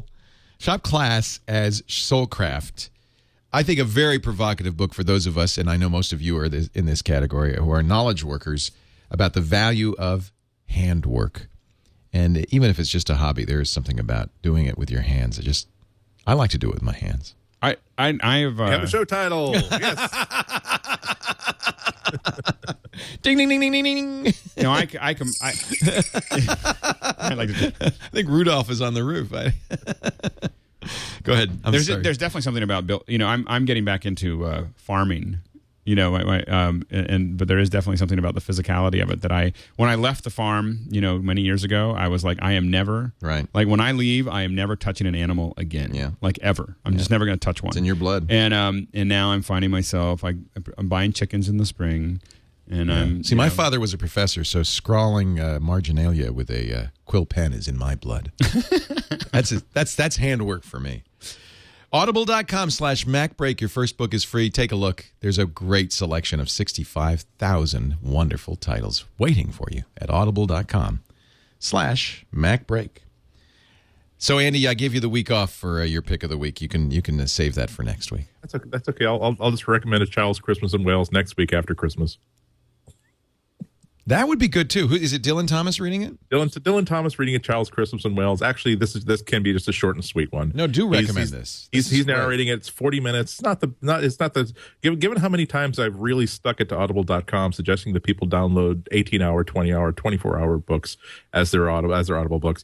It'll get you in the Christmas spirit. It's well read. It's well written. It has one of the best last lines in all of literature. It's so funny. We had this album when I was growing up. Dylan Thomas reading this. I am so glad you mentioned this because it was a Christmas tradition for me. I'm going to play a little bit of it just because he's got this great, Welsh voice. This is the great poet Dylan Thomas reading from his short story. I'm buying this right now just because I want to have this every holiday season. A Child's Christmas in Wales. It's beautiful. Nobody could have had a noisier Christmas Eve. And when the firemen turned off the hose and were standing in the wet, smoky room, Jim's aunt, Miss Prothero, came downstairs and peered in at them. Jim and I waited very quietly to hear what she would say to them. She said the right thing, always. She looked at the three tall firemen in their shining helmets, standing among the smoke and cinders and dissolving snowballs, and she said, "Would you like anything to read?" Yeah. Oh, Andy, I'm so thrilled that you found that. I mean, that really is my childhood. It is. It's 45 minutes. Yeah. Well, it also has that I got to read the last line, which is like I don't always remember it exactly, but there are many nights when I'm going to bed, I'm just thinking to my head, I turned the gas down, I got into bed, I said some words to the close and holy darkness, and then I slept. Oh, it's a wonderful book. I think judging from the recording, it must have been a reading he did at some point in the hall. I think it records it dates back to 1950 something. Yeah, I think he's long gone, of course. You can buy a better one. You can get one better audio recording, not necessarily a better reading by somebody else. Denholm Elliott does one. Right. Actually, he's Denholm. Marcus Brody from Raiders of the Lost Ark. He's got a wonderful voice, so he would probably be good too. It just depends on whether you want to hear the author read it or not. But to me, that's the sound of Christmas. We used to listen to that every Christmas. I'm so glad you found that, Andy. Thank you. You see, Audible, a treasure trove. It's all about Audible. It is. It really is for me. I'm downloading it right now. It's so wonderful. Now, let us get your pick of the week, Mr. Alex Lindsay. I've got two small picks. Good. They're both iPhones. iPhone picks? Okay. They're both iPhone picks. I'm going to do an iPhone pick too. I've been doing some big ones, but I got a couple applications that I'm really happy with. So one of them is I travel a lot, and a lot of times I'm trying to figure out how much things cost. How much it's going to cost me to get to different locations. And an application that I'd love to see more websites, support, or an application that I'd love to see more people emulate is Kayak. So Kayak is a website. I love Kayak. I love kayak.com. So kayak.com is where I often check to see what kind of rates I'm going to get to fly to Africa or fly to Brazil or whatever. And it usually, because it's scraping across many sites, it's the easiest place for me to find which site is going to give me the best price or the best features very quickly. And their interface is just fantastic for the iPhone. I have one here that's from San Francisco to the Seychelles, and Alex is going to the Seychelles. Still pending, but possibly. Perhaps. So if any of our listeners are in the Seychelles, contact me. So on my Twitter or something, because I need more information. So anyway, but I can do the search. Putting the date in is great. Anyway, I think it's either free or 99 cents or something like that, and it's just really really worthwhile to download to do that. The other one that I believe is also free or 99 cents is the NPR News. I listen to NPR constantly, and in the morning when I'm getting ready. I love that app. I have that app. Oh my gosh, the app is awesome. Yeah. I mean, it has all the story. The only downside of NPR News is I can't imagine what the radio stations are thinking, because now this is like NPR resisted this for a long time, and then they just resisted, and they finally gave up, and now it's all here. I have to say that the way the programs. NPR, their new website, which I complained about at the beginning, combined with this, is probably one of the most advanced approaches to media distribution that any major organization is doing, or even any small organization. When you can download everything off their website, you can already download them. Just you hit download, and download the ones you want. Put them on you iTunes. Talked about creating a playlist of stories, just the stories you wanted from All Things Considered. You can do that with this program, and that's and you can do this on this application. You can just simply say, I want to listen to this, and then it'll stream it, over 3G. Yep. Which is part of why AT&T's complaining and hurting about general 3D traffic, because people like us are interested in Avatar. Go to Fresh Air. There's a short review of Avatar, and you add it to your playlist. You click Add to Playlist. Now it's in your playlist. You can create your own, basically, and this newscast. Playlist can be a mixture of All Things Considered and Fresh Air and Morning Edition and all the other pretty things. Impressive. Anyway, it is really, really well built application, and so anyway, those are my two choices. Yeah, my two picks. Yeah, this is going to change the landscape. I hope Mom's not listening right now. There's Livio makes a internet radio that's the NPR radio. Now, you can do this without an NPR radio, but they branded it NPR. Money goes to NPR when you buy it. It's got an NPR button. It's got a list of all the NPR shows. It's an internet radio that you can listen to other stuff, of course, including us on. Right. But it's programmed so that it's easy to do exactly the same thing as you're doing with this application. But does it do story by story by story? Yeah. Because basically what NPR decided, remember when we met with NPR, maybe you weren't there at I think it was the first podcast expo, and I said, guys, it's great that you stream All Things Considered. It's great that you offer the full show, but really I want to listen to chunks And they were very nervous about disintermediating the stations because really a lot of their money comes from stations. Right. And I guess somebody somewhere pulled the plug and said, sorry, stations, but we're going to... Well, this is the future. It's going to happen, so we're going to do it. Right. And while I'm glad about that, I do note that the application has a list of NPR stations by locality. You can find your NPR station. You should still support your NPR station because a lot of that money goes to NPR to produce these programs. Well, that's where I send the check. In WQ, I mean, I don't send it to NPR. But it's well, it's tough. It's got to be tough for them. And this is an example of a business just like CBS or the record industry saying, "Well, we got to face the future, and it might be painful, but we're going to pull this bandage now." Yeah, because you want to stay ahead of it and you want to keep on experimenting, and it's just. And for a lot of us that are doing, I know for me, when I think about doing audio podcasts and I think about audio content, I still look at NPR, at they're the best. This American Life. This American Life is simply the best radio show ever made. Yeah, and absolutely, and those are the things. And so I listen to them a lot. I listen to them for the content, but a lot of what I do is I'm also listening to it because I'm learning. But you know what they're doing? I know at least This American Life does, and I think others do. This American Life has ads. They have Audible ads. They're basically turned their podcast into a commercial entity because they don't have the same restrictions. Yeah, and so they're getting financed at the cost. I think at the cost of the stations, they're getting their own financing directly. It could be kind of the beginning of the end for NPR. I don't know about the end for the stations, not for NPR. I think what you're really looking at is you're looking at NPR. It's program producers. Well, it's program producers. Like All Things Considered, and they're not NPR. They're APS or something. They're another programming arm, public radio, but not NPR. It's them saying, just like a publisher, author will go directly to the audience, it's them going directly to the audience. Well, and I think that the one challenge that NPR is going to have when they do all of this is that there's going to have to be some kind of reversal, because one of the things that NPR does is they get a lot of their local news from their local, these local stations, and so it might get to a point where they have to end up paying the local stations to cover the pieces. It could be a reversal over time, but it's exciting for me for a person like me. Thank you. It's PRI, Public Radio International. Yeah. That's your pick. Two great picks. Mr. Andy Ihnatko, your pick, sir. Well, this is that time of year when this is a pick I was going to give next week, but I realized that I think everybody needs to have as much advance notice as possible. There is, if I'm giving a talk and the Q&A goes into like hour 4, almost inevitably I will get a question that I love to answer. This is an actual question that I got during one Q&A, which was, what font are you using for your presentation?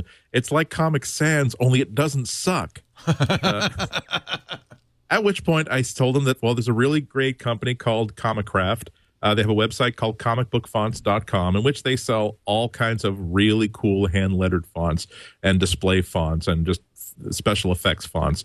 And such fun typefaces, not just fun, but very, very professionally done. If you picked up a comic book anytime in the last 5 or 6 years, chances are probably 7 out of 10 that comic used a font that was created. The pros are using it. Oh, that's interesting. Because publishers will actually go and will actually commission the creation of a font for them. A lot of artists will even create who are known for hand lettering their own comics will commission the creation of a typeface that matches their lettering as well as possible. You will actually see lettering by Comicraft in the credits for a lot of different comics. Oh, interesting. Now, that's not just the pick, because they do something awesome every single year. Now, if you look through this catalog, you'll find that most of these fonts start at $49 for those like really, really garish graphic fonts you might use for one headline or something. The comic book fonts, the things you might actually want to lay out even a whole ad or a whole business card in, those tend to go for $100, $200, $300. One day a year, January 1st of every single year, they have a sale in which every single font is priced at 1 penny for every year since year 0. So every font in the entire catalog will be $20.10, January 1st only. That includes Monologus, which cost $395. My presentation font, which is hedged backwards, normally $129. even the ones that cost $15 to begin with, those are going to be $20 and a penny. Every single title. And I swear to God, Twitter, if there's going to be a hashtag for Comicraft sale on Twitter, and it's going to be a trending topic, because at least in my circle of friends, there's always, that first tweet at 1 a.m. after, before I go to bed, I bought 3 fonts on Comicraft, just those are the ones I'm going to buy. And then you wake up and you get tweets from other friends. Oh, did you get mild-mannered? Oh, damn, that is a great font. Okay, I bought that one too. Hey, did you see that new one that came out in October? It's like sort of like the Kiss font. Oh, damn, okay, another $20 in one. The reason why I'm giving this advice well in advance is because on the day of the sale, every single price in this online catalog will be $20.01. So now, I know there's a psychological sort of marketing thing that says that people tend to attach value to higher prices. There's also the natural affinity towards saying, if every font is $20.10, I don't want to buy the $28 one. I want to buy the $400 one. So that's why off and on for the next week, I'm going to be making up my own little wish list of fonts that I want. Good job. Including the ones that, like Monologus, which is the most precise, perfect looking hand lettered font you've ever seen in your life. $400. That's the one I want. Boy, that's not great. That I'm going to be making my decisions based solely on how much of a deal I'm getting, but also it helps you to steer your way towards the ones that really required a lot of hand detail, a lot of attention, and a lot of precision. So I'll be buying a lot of those fonts. I'll also be buying a lot of those really garish looking fonts that you can't imagine using it more than once or twice, but that once or twice when you really want to have a slide that has this really 1953 flowing ribbons sort of typeface, you realize, wait a minute, there's a font called Spills that I paid $20.08 for 2 years ago. That's exactly the one I'm going to use here. So yeah, you did this last year, and I bought a bunch of them, including Hedge Backwards, which I don't use in any presentations because respecting Andy Ihnatko's copyright. But and I got a Kiss font, and boy, I forgot about that. I'm so glad you reminded of us. And I'm going to check out Monologous. Is that how you spell it? Monologous, right. Monologous. Monogamous. Monogamous. Comic book fonts. No, let's stop. We're going to start having to pay a licensing fee. Quickly, stop. No, I don't care about the licensing fee. I care about suicide by our listeners. Comicbookfonts.com. Remember, the sale is one day only, not until January 1st, but you definitely want to start put that on your little to-do list to start look through the catalog, because they do have dozens and dozens. I do wish that the catalog were a little bit better organized. It's very well laid out, as you can see, but it took me a while before I realized that, you have to click on that little blue more arrow to see everything within a certain category. It's only showing you 1 or 2 representations of what's available. You'll have to really drill down deep to see the entire catalog. Great stuff. Well, since Alex gave us two iPhone apps, I'm going to give you 2 iPhone apps. One I already mentioned. I thought, I don't think I've ever picked this, and it really deserves to be picked. Not that it's unknown, because in fact, I think it's right at the top of the list of paid games. But it is a good example in my mind of what you can do with a iPhone game if you pay attention to the UI. And it is, of course, Spider, The Secret of Bryce Manor. It's $2.99. And a really fun kind of casual game with beautiful, I think, Andy, you'd appreciate especially the artwork in this. It is just beautiful hand-drawn backgrounds. And as the spider, you're exploring these worlds, looking for insects that you can trap by spinning your web, to catch them, which makes it a lot of fun. It's just beautifully done. A really fun game. I already bought it. And it's a casual game. You're not gonna find it as compelling as the tower defense games. So I've touched him, and I'm going to throw him. Come on, flick away. There. Oh, I went too far, so he couldn't make a web. You can only make a web a certain distance. You have limited web making abilities, by the way. You have to complete the web by you can move along the web. Complete the web by running a thread across it. And then you have to hope that bugs go in there, and you have to eat the bugs. Beautiful backdrops, really a lot of fun. And man, those bugs are so difficult to catch, But you get to crawl around through the environment, and it kind of gives you the idea of what it's like to be a spider. Just a very fun, I wouldn't say a particularly challenging game.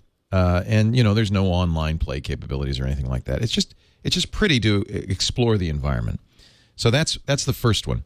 The second one is something, we're planning a trip to CES, and I've mentioned before a number of trip planning programs. There's some excellent ones, including Travel Assistant Pro, which I use, and Flight Track, both of which tie in to iTrip. But this is a new one from USA Today called Autopilot. It's free, advertising supported, and it also ties into iTrip. So if you use iTrip, which if anybody who travels should know about the free iTrip site, you mail it your confirmation emails. It automatically builds an itinerary, and then you can log into the itinerary and get information, about weather and so forth, maps. USA Today's has that, so I've got not iTrip. Did I say iTrip? TripIt. Pardon me. TRIPIT.com. I'm so sorry. TripIt.com. But the USA Today app will tie into your TripIt itinerary, give you flight details, tell you whether you're on time. You can email your itinerary. Then there's some advertising, but it also has a flight tracker by flight, by airport, by route. And in this tough winter, this might be a very useful thing to have on your iPhone.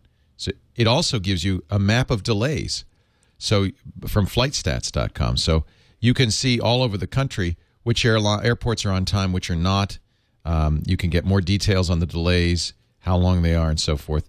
It has a very handy directory of now it has an advertised partner, which is the Hampton Inns in this case, but then it has plenty of other places. So directories for all the hotels, last-minute car rentals, yes, kayak, and more on here. So it's very handy if you're doing any traveling, weather, galleries of destinations, articles, and experts. This is a wonderful travel app, and best of all, it's absolutely free. This is from USA Today.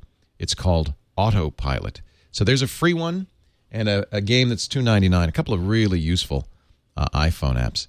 There's a website I should also mention that captures famous people's iPhone front page. I think you're on that, Andy, aren't you? I can't remember the name of it, but it's a great way to see what people like Gruber and others have on the front page of their iPhone. They have yet to ask me, but there I'm showing you. Not now. That he's bitter. Can I give you one more freebie, and you're going to get mad at me? Microsoft Bing. Bing actually has done a very nice iPhone app. It has the Bing picture of the day on it, and just as Bing does if you use Bing for your search, it has highlighted areas that give you searches that are related. It also has it's a location-based, speech-based. It's their competition for the Google thing. So it has speech recognition, which is, I would say, as good as Google's. It has images search, movies. If you hit movies, it knows where you are. It'll tell you what movies are nearby. Maps. It's an all-in-one app that's designed to compete with the ubiquitous Google apps. Of course, it's not using Google's maps. It's using MSN Maps and so forth. But it's free, and I think it's a nice thing to have on your iPhone. I put it, as you notice, right next to the Google app. Bought it. It's free. I know. It's actually great. Paul Thorath told me about it, and I was very impressed. It's I give them credit. They've done a beautiful iPhone app, actually. One of the most elegant iPhone apps I've seen. It's called Bing. You've heard of it. There you go. There are our picks of the week and our thoughts about the news of the day. Andy Ihnatko is a resident geek at the Chicago Sun-Times and also at the Celestial Waste of Bandwidth. That's his website, www.cwob.com. And he's snowed in right now in Boston. So if you want to send him food, comic books. Are you allowed to consume comic books if you don't buy them? What happened and do they to taste his audio? And do they taste good? Did I turn off are you muted, Andy? Andy, I can't hear you. What happened to Andy? One moment, he's saying. Yes, I was I was muting the audio so that as other people are talking, if I go like that, then that would be very, like that. The Catholics would thought, wow, the body of Christ. Anyway. Is that what the bell means? Is that the history of the bell for Christmas? No. That has nothing to do with Christmas. There's a piece of stagecraft in the Catholic Mass. Oh, when he rings the bell, yeah. Anyway, and in my church, it was like a sleigh bell sort of thing, and every time sometimes when I hear sleigh bells, I think the body of Christ. Anyway, but getting back to more serious things, comic books. I'm writing a long article about it for the Sun-Times. At first week of January, and every single category of media in which I have not bought a DVD, I've The only books I've really acquired are the times when people who are authors, friends of mine, have given me books with lovely inscriptions in them, and I'm like, no, I'm not going to tell you. Please take this back. I can't have this lovely thought inside my house. But the only thing that was an absolute total fail was comic books, because nobody is doing anything that serves my needs. Nothing. Nobody. Even Marvel has an online initiative there where it's more like, we have a mega event coming up in 3 months, and so we're willing to let you have these 4 comic books that tie into that were published 10 years ago. Thank you very much. And part of it was trying to see how easy it is to get along with this sort of stuff. I did find, of course, very quickly that there are lots of websites where you can download just about every comic book that was published last week in a CBR or a CBZ format, totally illegally. That wouldn't count. Well, no, that would not count because I'm getting it in a digital format and not getting a physical comic. That's right.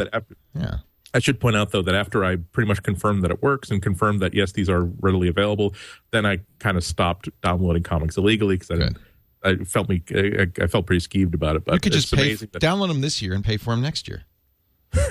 Yes, there's my plan, my clever. My Christmas gift to you, Andy, is I'm going to rationalize your bad behavior. Excellent. As long as they get the money someday. Snowblower. I'm going to put it in my garage and then lie about it if he asks about it. Next year he'll have it back, better than ever. Sticker over it. Leo said steal. No, I didn't. Thank you, Andrew. Also, Andy is at, I mentioned that, his website, cwob.com. And are you coming to Macworld Expo? I'm coming to Macworld Expo. I'm giving talks, and I'm also doing lots of cool stuff. Of course. You guys, and it will be fun. What was I saying? Yeah. I hope you'll come sit in one of those big tall-backed chairs in the back of the stage for Macworld Live.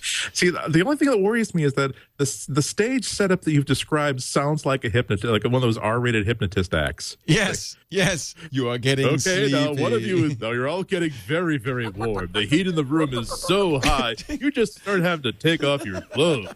Oh, there goes Donna. Yes, Donna. There's always a Donna who's for some reason, glad to be taking off her clothes. Alex Lindsay is at the beautiful Pixel Corps, both pixelcorps.com for the Multimedia Guild of Artists, working and training together to become the best that they can be in the 2D and 3D world. Have you seen Avatar? I have. Loved it? Oh, my gosh. Andy, did you see Avatar? I'm seeing it tonight or tomorrow night. I have been on media lockdown on that movie for an entire week. I won't say a word. I'm almost vibrating with excitement about it. After reading Ebert's review, in which the first paragraph was basically Ebert should have been loved it, didn't he? James Cameron gave me $4.8 billion to say the following words, because I've never when Ebert loves a movie, he'll just love the hell out of it right in the first graph. And if I was hopeful before I read it, after it was like, oh my God, girlish glee. And it sounds like Alex agrees. Here's the thing, is that James Cameron is, of course, a technical master, of what he does. Right. And he's able to, he just knows where the technology can be pushed to. But what's far more important is his understanding of a story, and being able to tell a good story, and it's not that this is a groundbreaking story. It's not that it's no, in fact, it seems kind of trite. Yeah, but it is told very well. It is packaged very well, and it's a good ride. It's a good ride, but it really is a well built story, and I gotta just say, as someone who works on computer graphics, it is the most amazing collection of computer graphics. I don't even think anybody else who's got to be for visual effects Oscar, and I'll be honest with you, I think it's probably in contention for movie of the year. I mean, wow, it's a revolutionary. He's really, when they say this, and I have friends who have been working on Avatar for a long time, and they just say, this really changes everything. And I was like, yeah, we'll see. Well, when I saw it, he was right. I've decided I'm going to see it. I saw it in the real 3D, and I'm going to have to go see it in regular 2D. 3Ds. But I'm going to just go see it in the regular 2D. Now and in the IMAX 3D. I have to see it in all the different versions, at least once, maybe twice. We were talking about this on TWiT. There's real D, There's IMAX 3D and there's Dolby 3D. So and then there's 2D. So there's 4 different versions. And I need to and sample. You're gonna see all 4. I'll be able to write a review. I'm not going to review the movie because everyone's reviewing the movie. I'm going to review the 3D, the style of the movie. On these different theaters. I think that's my mission. I have to go see it. You have to see it in the theater. They're smart. Well, they're smart. You have to see it in the theater, don't you? And this is the kind of movie that is going to continue to succeed, in the movie theater system, because it will not be the same watching it at home. Right. You really have Even to see though this they're developing 3D Blu-ray and there'll be 3D TVs. You want this on a big screen. You want to see this movie on a big screen. This is the kind of movie, if you've been thinking, I'm going to wait or whatever, you need to go and see this movie in the big screen. It is worth seeing. You've seen it in 3D? I saw it in the real 3D, which are there a lot of 3D effects? 2D version. If there was a 2D, there's a couple of 3D things that are really 3D. I have to admit that I end up about half the time with 3D. I end up kind of crossing my eyes. Right, gives me a headache. And it kind of I don't. I kind of want to see it in the different versions. I would be actually willing to invest. I don't know if anyone's doing this. Someone should Twitter me or something like that. I would invest in like having a pair of glasses, your own personal that were just coated and ready to glasses, go. Like I can buy $20 The problem is pair. all 3 of those techniques use a different form of glasses. I'll just commit to real 3D because that's the one that's here in Petaluma. Is that what we have? That's what we have. Okay. I think they have 2 theaters that are real 3D. So I just commit to real 3D because that's what I'm going to go see. I'd buy $20 glasses from China and then have someone coat them. And to me that would be, if that was possible, I'd love to have that service. If anyone knows about that service, they should Twitter me. Own your own 3D glasses so you don't have to share with the kids and the boogers. Those people who show up at the bowling alley with their own shoes. Yeah. Well, no, it's mostly because I feel like I think that one of my problems is that make way. He owns his own glasses. Well, I know you never play pool with a guy who owns his own stick, so that's true. Well, right? The thing is that for me, it's not that. It's that I think I have an irregular head. That just doesn't. Those glasses. This we know. So they pinch your temples? No, it's just that I feel like they're. I feel like they're very flat and far away from my face, and I think that's part of why I think. Gosh, we were so close to getting this show over on time. We were this close. That's all I have to say. Then I said the magic word Avatar. All I gotta say is Avatar is great. That's it. Go see it.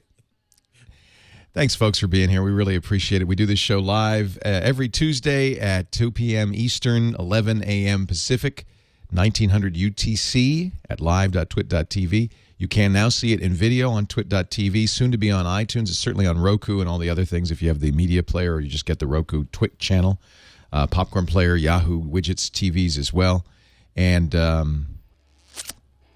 YouTube. YouTube.com/twit. We now have a MacBreak Weekly channel, and it is a high-quality version that YouTube is encoding for us. Thank you, everybody, for being here. We'll see you next week. Break time is over. Get back to work.